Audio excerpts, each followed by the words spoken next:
कोथिंबीर आलं लसूण, मिरची कोथिंबीर आलं लसूण, त्या चौघांचे झाले भांड, त्या चौघांचे झाले भांड.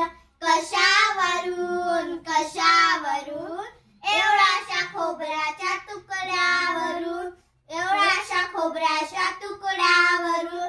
आजीबाई आल्या पदर खेचून, आजीबाई आल्या पदर खेचून, सगळ्यांना खाल्लं ठेचून ठेचून, सगळ्यांना खाल्लं ठेचून ठेचून. पाट्यावर केली वाटणी वाटणी, पाट्यावर केली वाटणी वाटणी, त्याची झाली सुरेख चटणी, त्याची झाली सुरेख चटणी. चटणी ठेवली बशीत, जेवण झाले खुशीत, चटणी ठेवली बशीत,